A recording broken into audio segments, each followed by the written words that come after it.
आज फिर 2 अप्रैल है, एक और शहीदगी की तैयारी लग रही। तो मैं उन क्रांतिकारियों को भी आज याद करता हूं जिन्होंने, मुस्लिम क्रांतिकारी जिन्होंने देश की आजादी में योगदान दिया।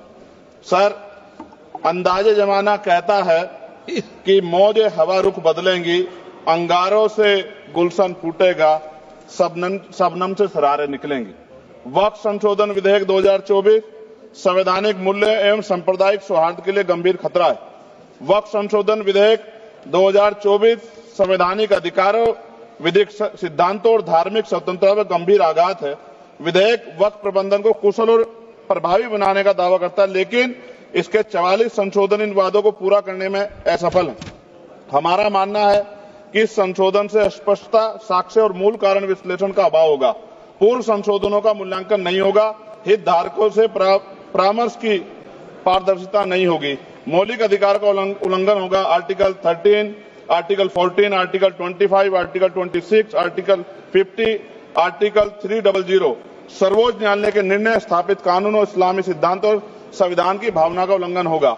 असत्य वादे बनाम वास्तविक प्रभाव, विधेयक सुधार और सशक्तिकरण का दावा करता है, लेकिन वास्तव में धार्मिक संपत्तियों के पुनः वर्गीकरण जब्ती का प्रावधान संशोधन 39A, ऐतिहासिक मस्जिदों, कब्रिस्तानों को सरकारी संपत्ति घोषित करना, जिससे सांप्रदायिक तनाव पैदा हो सकता है। जिलाधिकारियों को अत्यधिक अधिकार प्राप्त करना, संशोधन 4B, जिलाधिकारी सर सरकार के होते हैं, वो सरकार के हिसाब से काम होते हैं। यहाँ जितने MP बैठे हैं विपक्ष के, इनसे पूछ के देखो कि इनके जिले में क्या हाल है। इनका जिलाधिकारी सुनता नहीं सुनता, MP बैठे हैं, पूछ के देखो विपक्ष के, आपको पता लग जाएगा। सर, धार्मिक विशेषज्ञता या समुदाय की सलाह के बिना निर्णयों से संपत्ति विवाद और विश्वास की कमी उत्पन्न होगी। ट्रिब्यूनल की शक्ति कमजोर करना और मुस्लिम प्रतिनिधित्व हटाना, संशोधन 10B, धार्मिक कानून की त्रुटिपूर्ण व्याख्या और पक्षपाती निर्णय, दानकर्ता इच्छा की उपेक्षा व धार्मिक स्वतंत्रता का हनन, संशोधन 5A, दानकर्ता द्वारा समर्थन वापस जिससे सामुदायिक संस्था कमजोर हुई, गैर मुस्लिमों द्वारा स्थापित वक्फ सुरक्षा समाप्त करना, संशोधन 104 की समाप्ति, अंतर धार्मिक सौहार्द प्रभावित होगा। सर, सदियों पुरानी धार्मिक संपत्तियों पर सीमा अधिनियम लागू करना, संशोधन 27B, कब्जा की गई संपत्तियों की स्थायी हानि, धार्मिक विषयों को दरकिनार कर वक्फ निर्धारण करना, संशोधन 6C, धार्मिक ज्ञान के अभाव में संपत्तियों गलत वर्गीकरण, पंजीकृत वक्फ घोषणाओं को अपराध घोषित करना, संशोधन 312, भय के माहौल में धार्मिक दान में गिरावट, मनमाने सर्वेक्षण को और वर्गीकरण की अनुमति देना, संशोधन 8A। धन्यवाद वकील साहब। सर, अभी पूरा दो जाने दो। सारी धाराएं पढ़ दोगे आप तो? सर, 2 मिनट में खत्म करूंगा और ये इंपॉर्टेंट है सर, मौका दीजिए सर।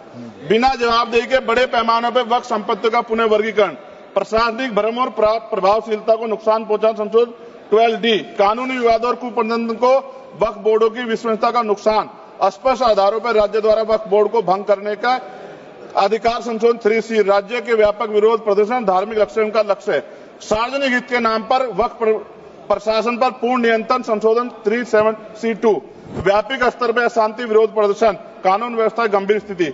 सर, सरकार के उद्देश्य से नजर आता है मुस्लिम समुदाय के योगदानों पर नियंत्रण स्थापित करना, मुसलमानों को उनकी वक्फ संपत्ति वंचित करना, वक्फ स्थापित करने के अधिकार प्रतिबंध लगाना, वाकिफ और मुतवल्ली की इस्लामी परिवर्तन करना। इस विधेयक को वर्तमान रूप से स्वीकार करें और समावेशी परामर्श, कानून स्पष्टता, संवैधानिक धार्मिक सुरक्षा सुनिश्चित करें। सर, ये तो बिल पे था सर, क्योंकि आप कहते हैं बिल पे बोलना चाहिए 2 दिन नहीं, लेकिन सर मैं सुबह से सुन रहा हूं सर 2-3 चीजें बोलूंगा सर। जो विद्वान सरकार मुसलमानों की कितनी हितैषी है सर, कुछ कह रहे हैं क्या?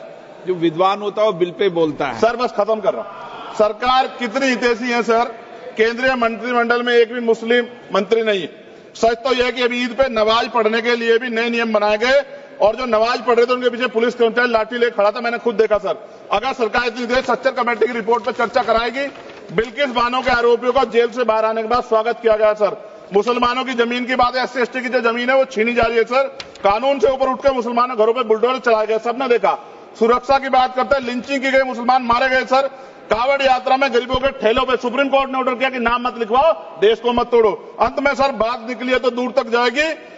पार्टी सरकार के नेता यात्रा निकाल के कहते हैं मुसलमानों को भगाओ, और कई एक मुस्लिम MP पिछली बार सर उनको क्या क्या शब्द निकले, कोई निंदा नहीं हुई सर, और उसका प्रमोशन हुआ।